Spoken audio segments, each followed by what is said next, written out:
Hey, dreamers, this is Brittany from Virginia, and I just want to tell you that anything is possible with hard work and time, and it is so worth the effort once you get there. Hey, dreamers, I'm Joe Pardo, and this is not my normal opening. That's because I've decided that the time has come for me to change the show up a little bit, do something a little bit different. And, sometimes change can be scary.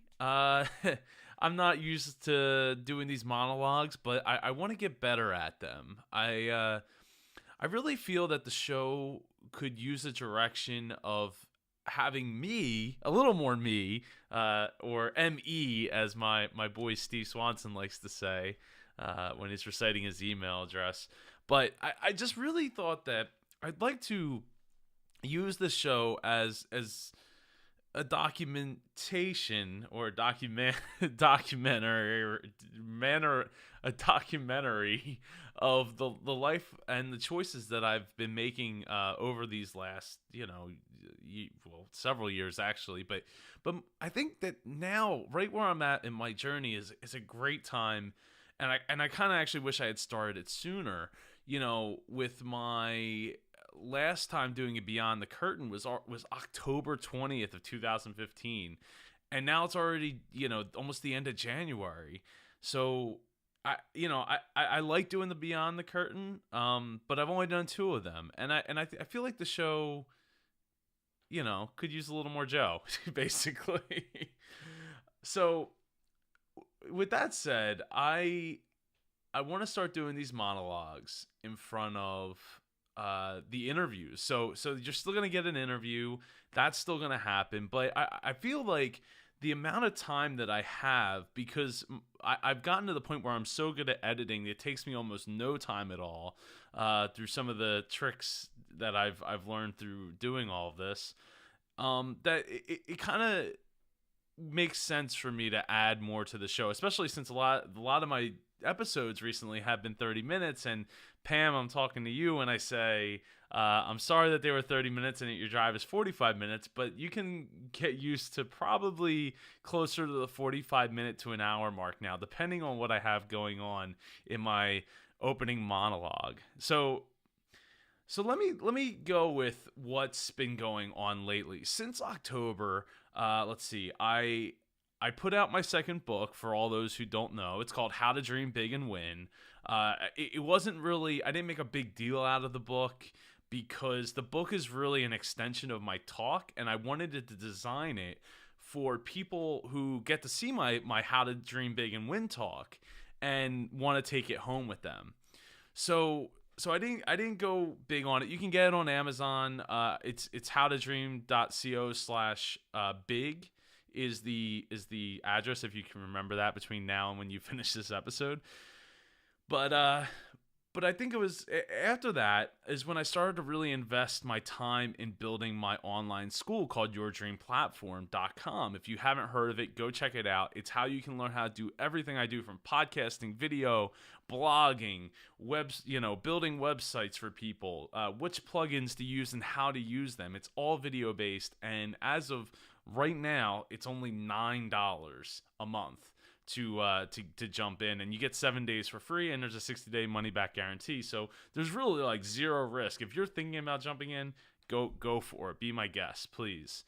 After that, so we got through November and early December with that. Then the holidays kind of hit, and I was busy. What was I doing during the holidays? Like all of December. I think I was creating more content for the school and gearing up for the break, getting episodes edited for all six of the different shows, getting all that in line, because I did bring on another show, Your Dream Platform show, which goes along with the school, talking about the best ways to build a platform and build an online business and get all that going. So once we got through the holidays, which the holidays were great, we had a wonderful time. Spent a lot of time with family. But then after in that lull between Christmas and New Year's, I realized that we were now like almost 9 months away from my conference, my podcasting conference, which is here in South Jersey, which I was last year was the first one. I think I probably talked about it on on the last Beyond the Curtain, and I was like, okay, I want to do something big. I want to do something better for it. So I need to start planning now. So I actually went to a hotel, a Holiday Inn down about 8 miles from my house, and ended up securing it over that break, and then started putting website stuff together and like sponsorship packages together and doing all that stuff. So really that's kind of taken me to where I am now. I ran the full marathon down in Disney World back on January 10th, I think it was. And that was a wonderful experience. Got to see some really awesome people, but not more importantly, but what I did get to do while I was down there was spend a lot of time with my boy Joey Kissimmee. And he's like a mentor, a really good friend, and just an awesome person all around who really understands that there's it's not all about the money when it comes to trying to build a business, and the freedom that this kind of stuff allows for us to have, working from home and being there for our kids and our family and being able to provide at the same time is really invaluable. So I was really thankful for I was down there for 5 days. I ended up spending 3 of the 5 days with him. In fact, I only went into the parks outside of running through it and I gotta give a shout out to Drunk at Disney, at Drunken Disney on Twitter, for doing the Drunkies Amazing Race, which was a lot of fun. My boy Dave Kosh pulled me in for that, and even though as most of you probably know, I don't drink, we took Drunkies, which is putting a cup up to your lips and taking a selfie in front of bars throughout Disney World, and we had to do it, and it was part of a race. It was really awesome. We did it. I felt pretty darn fast, and still came in fifth. So next year, we learned a few tips. So if you decide to do it next year or sometime upcoming, and I'm down there, I'm down. I have some ideas on how to get through it a little bit faster. But you can actually see those pictures. I think if you type in like hashtag Drunkies Amazing Race on Twitter, I think you can get all the pictures from that event, which was really a lot of fun. But outside of that, I only went to Disney World or just the Magic Kingdom for like 4 hours, 4 hours, and the morning that I was getting ready to leave later that night. So it was like Monday morning, and it was just after rope drop. Hung out with Mike of Casual Runner and his girlfriend Candace, and we had a wonderful time with some other people that were there.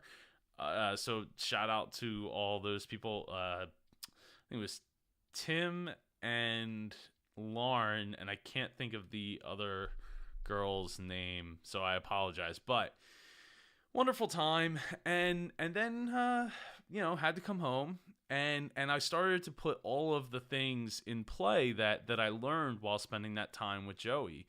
So far it's been invaluable to me, and I'm so thankful and grateful for the opportunity to get to have a friend like that, and to get to learn at that level. So,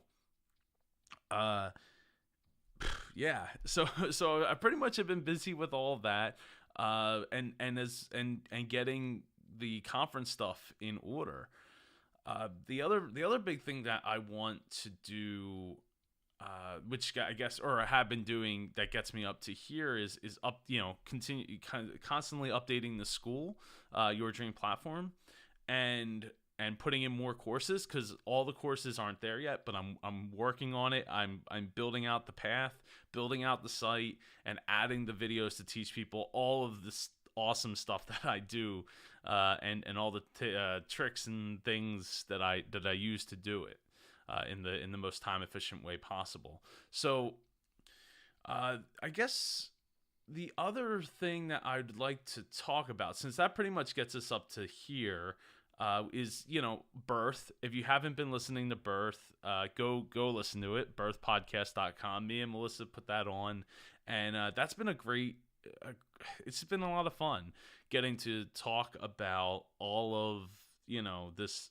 thing that we're journeying towards, called parenthood, for the first time. And so so I really enjoy doing it, and I can't wait for the years to come where Ava, our daughter, will get to go back and listen to all these, and hear all of the stories leading up to her birth. So, pretty amazing journey, I would have to say. Well, let's see. The other thing I would like to talk about is there was somebody had mentioned to me that they were glad that everything's paying off or starting to pay off, and I guess I should preface that with the fact that so the other thing that I have been doing is applying for speaking engagements through a service, and I've been doing applying a lot, and I haven't been denied yet of any of them, so we'll see what happens there. Fingers crossed. Hopefully, I get them, and a lot of them are to talk inspirationally about dreams. Some of them are about business. Some of them are about overcoming the generation gap between older generations and these newer generations that understand computers and understand technology and understand that things aren't the way they were, and that sometimes the old way is the foundation for the new way of doing things, even though it may seem foreign to some. It's really just, it's all there. It's just different. It's just a little different now, and probably time saving.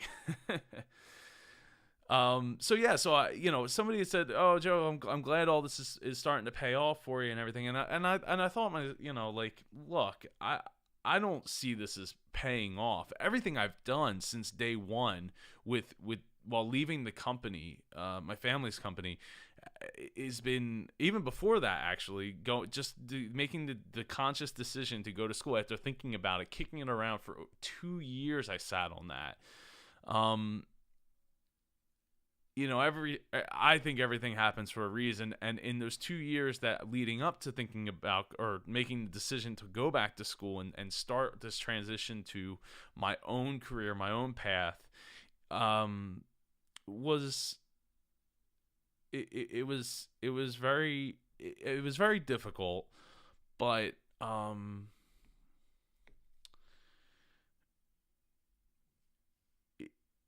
you need to understand that the whole reason that I did it, or one of the main reasons that I did it, was to be more of myself, to be more like myself more of the time, and to amplify that, and eventually 9 months later, or actually probably closer to 10 months later or something like that, I found podcasting as a way of building what I was looking for, that building that platform that I had always wanted as a kid, and trying to foster that through building blogs and building small online communities like Yahoo groups and stuff like that. So I think that it all came at the right time, and in those 2 years I learned a lot of lessons about growing up and compromise that I wouldn't have learned otherwise, which is ironic, I guess a bit ironic, because I was compromising myself to continue to stay there, and I knew it, but I didn't know how to get out.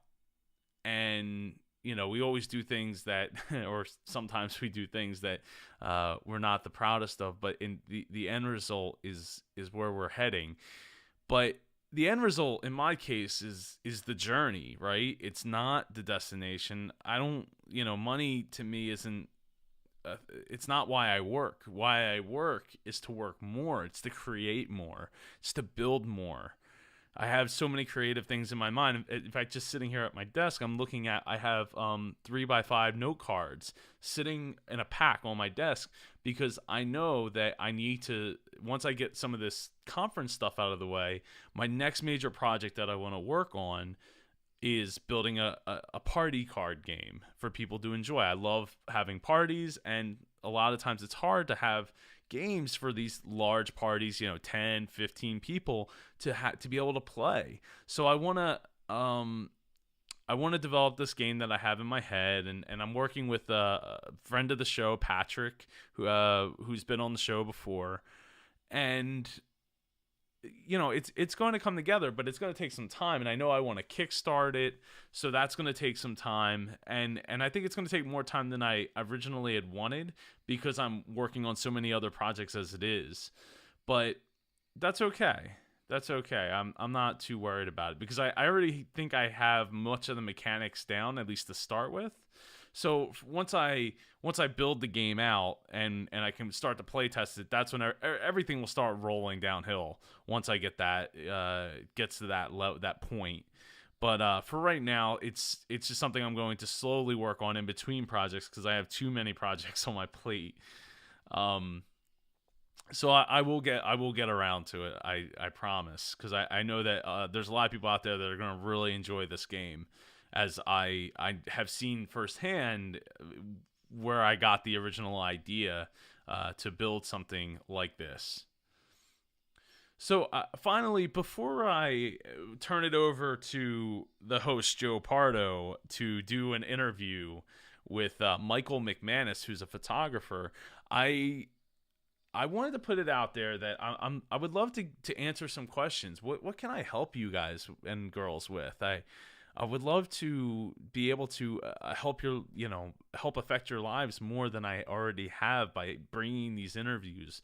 And I really feel like I've put in the work and I've done the research, if you will, by having over 200. I've recorded like 225 episodes at this point, going forward. So I really feel like I can offer something to you. And if you're listening to this and you have something on your mind, like you're thinking about doing something like leaving your job or starting up a new hobby, or you're just looking for ideas on what you could do, send me your questions, send them over. I would love to go through them. I'd love to read them. I'd love to help you out.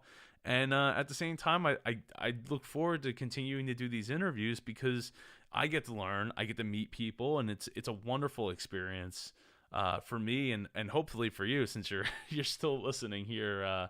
We're a little over 17 minutes in, so I guess that's it for now. Next week I'll come back in and hopefully have some more to talk about as I progress through my journey in speaking and being an author and creative and entrepreneur and all that good stuff. So I appreciate you listening, and I hope you enjoy the interview with Michael McManus.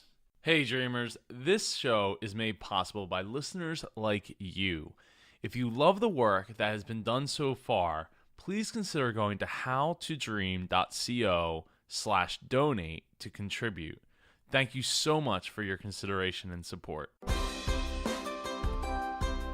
Today, I am talking with Michael McManus, who is making his dreams come true by doing what he loves, which, of course, I love when people do what they love, because it just makes the world such a better place for everyone involved. So, welcome to the show, Michael.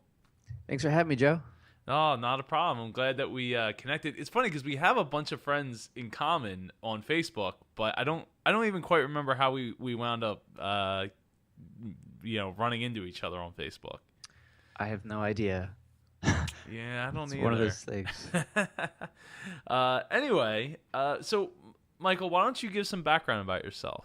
Sure. So my wife and I are wedding photographers. We've been shooting together for 8 years, and that's been amazing and a ton of fun. And we have 2 kids, Ava and Bella, who are 8 years old, twin girls. And we also have a photo booth company and a nonprofit that we run. But I always say we, you said me, but I always include us all together. But we're just, doing our thing, having a great time.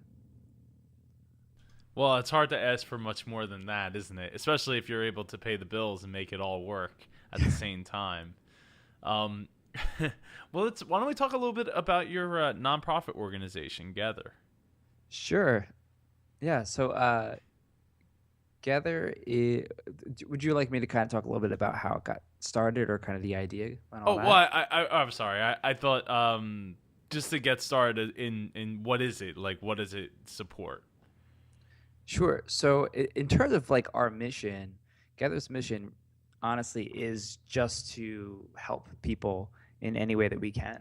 So unlike most nonprofits that have a very specific mission, such as, you know, uh, curing cancer or solving homelessness and things like that, we're just about just making giving and doing good part of your everyday life. Oh, that's awesome. What kind of projects have you supported up to now, or people have you supported up till now?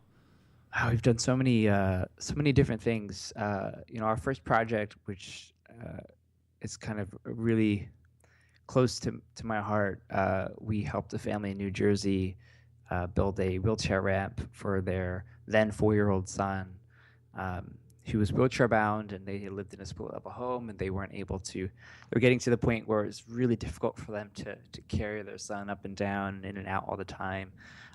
So we were able to allow them to make that transition, as simple as it would seem, from inside of the house to out, so much easier, which totally impacted their daily life. We've worked with a community over in Arizona who were impacted by the area's um, biggest wildfire a couple years ago, and it's an older community. They actually lost all of their firefighters in that fire, and it was just a real tragedy. And they were in need of help in a lot of different ways. But what we did for them is gave them some new garden equipment to help them be more efficient with their gardening, which wasn't something they did for fun. They actually needed it to make food, to grow food for their community. The project we just did last month, we helped a man and his family a couple months ago. I think it was in June. He had quit smoking. He was in his late 60s, and uh, he quit smoking, and then it was 18 days later he was diagnosed with stage 3 lung cancer, and then about a month after that it had progressed to stage 4 terminal, and his his final wish was to be able to be home, to just live out the rest of his days and be with his dog and his family. And um, we helped actually make that happen because his house wasn't in very good condition, and he there was actually danger even going into the second floor. The stairs were literally falling into the basement. The bathroom didn't function properly. It just wasn't a house that they would let him go back to. So on pretty short notice, we put together a team of volunteers and went over there, spent 11 hours kind of redoing the bathroom, putting in a new toilet, vanity, doing a lot of painting, fixing the stairs, and allowed him 2 days later to be able to go into the house uh, to live out the rest of his days. And it was about a week after that we received word from his daughter that he did pass, and that we were able to really help grant that final wish he had, which was really incredible for us to experience. But so those are just a few examples of the projects that we've done. Oh, I love it. That's some really great work that you're doing there. How did you get started with that? Why did you feel the need to create a nonprofit around it? Well, I think there's a couple reasons. One was to solve issues that we had with philanthropy in the nonprofit world, which was, being connected to our donation, knowing exactly where it's going and how it's helping, and also feeling like, we could give enough to make a difference. Because, for the longest time, we didn't have much to give, and when we did give, it wasn't much. So it was just you just feel like you're not good enough to make a difference. So why even bother? So we kind of wanted to solve those concerns, and then also, when my wife and I were fairly newly married with twin newborns, we were in a situation where uh, we we basically kind of got screwed a little bit in a business endeavor and ended up having no money left, and we're struggling bad. And I literally couldn't like feed my kids. And Melissa's parents, they helped me and Melissa kind of get over that time and help feed my kids, and helped us while we started our photography business and watching the girls. And um, so our life changed dramatically because of that. So in turn, being on the other side of that, I wanted to do that for others. I wanted to make a difference in other people's lives. So those are the two main reasons. And to go back to feeling like you could give enough, our first membership option through Gethrr is $1 a month. So it's something that nearly anyone can do, and anyone can have an impact. And that dollar is making a difference, and we prove that every month. And it's something that even my kids do. My daughters each give $1 a month, so they're making just as much impact as I am, or any of our other members, and they're just as important, which I think is really powerful. I love it, love it, love it, love it. That's a really awesome reason, and I'm glad that you were able to find the help that you needed when you needed it, and now able to give back and pay it forward to other people who are in need. So I think that's really wonderful. Thank you. Speaking of your daughters, you actually have something special that you do with them every single day. Yeah. So we started a project which we call the AB project, where we photograph them every day. So they're 8 years old now. So we've been doing it for a little while, and it's a lot of fun. And my goal for this project is to get to their 18th birthday. Then I want to have a show. I want to be able to kind of rent out like a huge warehouse space and print like little 3x5 images and just like line them up, and to be able to have an image to represent every day of their life, and just kind of showcase that, and to be able to see how obviously they've grown, but how our lives have changed and the things we've experienced and done together. And it's sometimes it's a pain in the butt, and it's more of a habit now, so it's not something I ever really forget about. But it's a lot of fun, and I hope to God that when they're 18, they're like, this is really cool, I'm going to keep doing it, because then they have an opportunity to literally have a photograph to represent every day of their entire life, which I think would be pretty remarkable. It is, and most people don't get that opportunity. I mean, I think back, I don't even think I have a lot of pictures of myself, or definitely not of my parents at all. So it is really cool that they'll have such an awesome keepsake for the rest of their lives. Yeah, I just have to keep up with the editing, though. That's the hard part. Oh, I'm sure. So, getting started with your photography company, what got you started there? Well, I had been shooting since high school, and I had gone to college for photography, and I knew when I met Melissa that she was interested in photography as well. I had never wanted to do it for a living, with the fear of losing my a passion for it.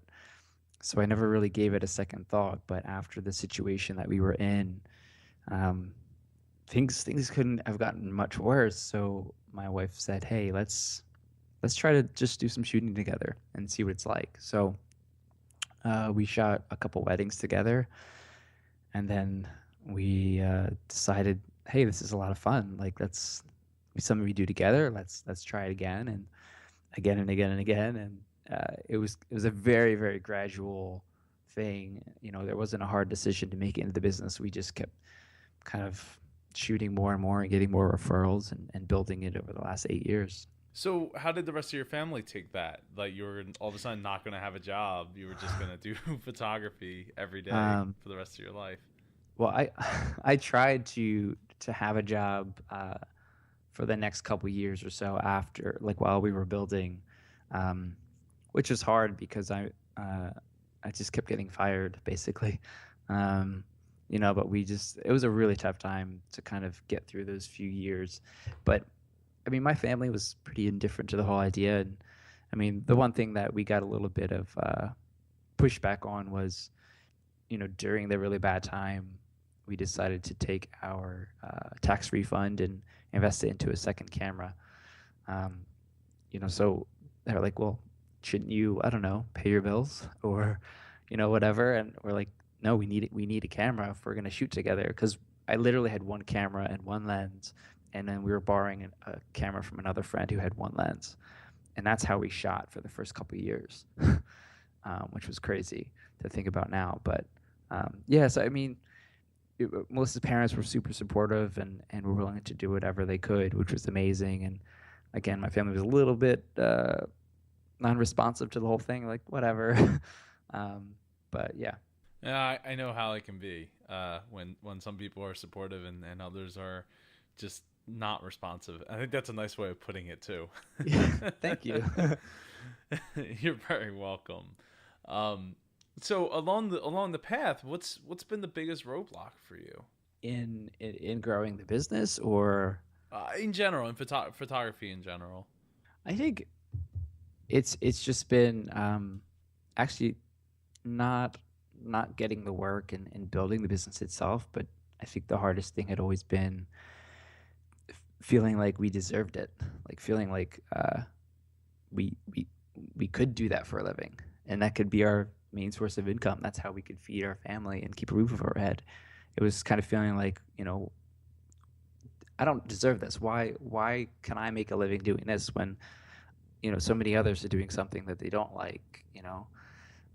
So I think it was more a personal thing than anything in kind of getting the business to where it's at today. So yeah, sometimes it's really tough to give yourself that permission to be successful at it, and especially again when there's so many people out there that aren't happy what they're doing, and in some cases are so unhappy that they'll look at you and what you're doing and say, well, why you? Yeah. You know. So sometimes you have to be able to just put that behind you and say, well, why me? Is because I'm the one doing all the work. I'm the one Yeah. putting in the hours. I'm the one that's not afraid to do it for less money until I get my name built. I'm the one that's willing to stay up ridiculous hours editing, or stay up doing these jobs, or doing multiple jobs in a day, running around like the chicken with its head cut off to make it work. Yeah, and I think I also got to a point where I realized that we do deserve this, and everyone deserves happiness, and that's really ultimately what it comes down to. Not you deserve to be a famous actor or whatever. It's just everyone deserves happiness, and I think fear is the biggest thing that prevents people from doing anything meaningful in their lives. It's so easy to get stuck in that normal daily routine and kind of just give in to whatever job you have that you're not necessarily happy with.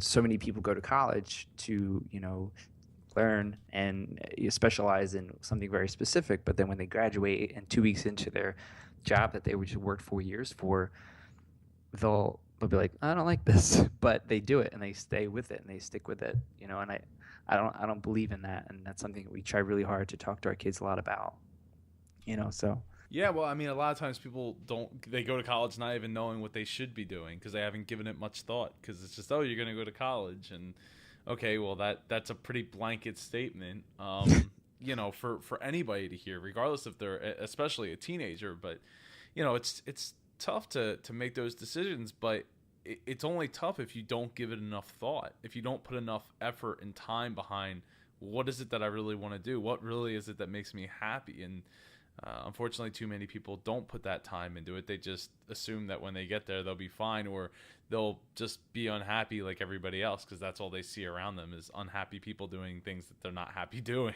Yeah. Well, I think like our parents, like that generation, it was about safety and about consistency, having a paycheck every 2 weeks so you could pay your bills. And, the goal in life was to get to retirement. That was where you could start living and doing all these fun things, when your body can't handle it. So, I think the times have changed so much, and that doesn't apply anymore. And I think, if you're going to spend 3/4 of your life at a job, why not have that be something you enjoy doing? Why not have it be something that, you feel fulfilled in? You don't have to love it, but you have to enjoy it. And I think, it's people, there's just you can meet a person who is kind of doing things their way, and then a person who's just stuck in the system, and have a conversation with each and tell the difference without really knowing their background. You can there's just people are just have kind of a different energy and way about them. And I think like if you've ever gone to, I always think of when I'm at a grocery store, if you look at all the cashiers, like there's always that one cashier that's like unusually happy. Like I don't know why, but their line's longer than everyone else's, and I want them to check me out because they're happy doing what they're doing. They're satisfied and fulfilled, and that doesn't mean everyone should be doing that job, but those people are magnetic and kind of are doing what they're supposed to do, and I think there's a huge difference there, which is really crazy to watch sometimes. No, I agree. Sometimes it's a shame that those people aren't able to get, utilize their magneticism towards something bigger or greater. But the helping people get checked out and is a important aspect because of the whole food thing, right? You need food, you need all that other stuff, and I agree. I'd rather be working with somebody, even if it's only for a couple of minutes, that's happier than somebody who isn't. Right, someone who makes you feel bad by being there. Yeah. you know? No, that's the truth. Um, Michael, what was your childhood dream growing up? I wanted to be a comedian. That was my dream. I would just make people laugh for a living, which didn't happen. But it But did. It did because as a photographer, especially on wedding days, you're in stressful situations with people that probably aren't necessarily happy at the moment, and your job is to make them laugh and smile and bring the best out of them. So in a way, it did. yeah, I mean, we're very interactive and pretty high energy, and do have a ton of fun, and we know how to get people to loosen up and laugh. So I mean, yeah, in some ways, yeah, we have a tool that we're utilizing in the process with doing it. But yeah, I mean, I think making people happy was just the ultimate thing for me, and just found a different way to make that happen. Oh, you found one of the best ways because weddings for the most part are happy days. Yeah. So obviously, when I was saying unhappy people into happy people, it's usually before when everything's in chaos, running Yeah. around and all that. Yeah. Well, it's like the moment to moment, the stress over, the flowers aren't here yet, or why is the limo driver carrying a different bridal party? Stuff like that. It's not that they're not enjoying the day. But yeah, I think a lot of we do a lot of kind of I don't want to say coaching to our clients, but just stressing the importance of being present and just kind of going with the flow and enjoying it regardless of what happens, because we've been shooting for a long time and we've never shot the perfect wedding. Something is not right at every wedding, but everyone gets married, and that's the goal. So why let it bother you? Because at the end of the day, it doesn't matter. Right. Yeah. Well, it goes by so quick they won't even be able to grasp it That's true. for the most part. So, uh, with that said, Michael, what do your dreams look like going forward? That's a really good question. I mean, in a lot of ways we're living our dream. You know, doing what we enjoy, having a great time photographing weddings, doing a lot of photo booths for different events, which is really enjoyable. I think continuing to kind of grow our photo booth company is something that's important to us, which will allow us to scale back a little bit on shooting. Our kids are 8 now, so they're starting to get a little bit more into, they want to do more sports, and they're about to start taking their second instrument, and obviously they have friends, so we kind of want to be present for that. We primarily work on weekends. Well, actually, we primarily work 7 days a week, but we're not around them on the weekends. So I think a big goal for us is to kind of have certain things change a little bit to allow us to have more time to be there, because it does go by super fast, which is something you'll hear from every parent and you'll experience soon enough. So I think that's a huge goal for us, and traveling is a goal. We typically take our girls on one big trip a year. I think we want to continue to do that and hopefully get in a position where we could do a little bit more, which would be a lot of fun. But other than that, I think another big focus is Gethrr and just having that community of people who are giving to us towards projects every month to grow and just to get bigger so we can make more of an impact in people's lives. It's funny how you don't want to work a 40, 50-hour a week job so you can work a 7-day a week, always got to worry job. See, I don't worry though. I don't. My wife will worry more for me. Um, Things always have a way of working out, so I don't. Like right now, we're supposed to be going on a big trip to do some shooting on Sunday, and there's that big storm coming in. So I'm like, well, if we end up having to cancel the trip, then we cancel it. And my wife's like, no, we can't. We're not gonna. We have to. It has to go away. I'm like, there's nothing we can do. Don't worry about it till it gets here. Yeah, no, I hear you on that.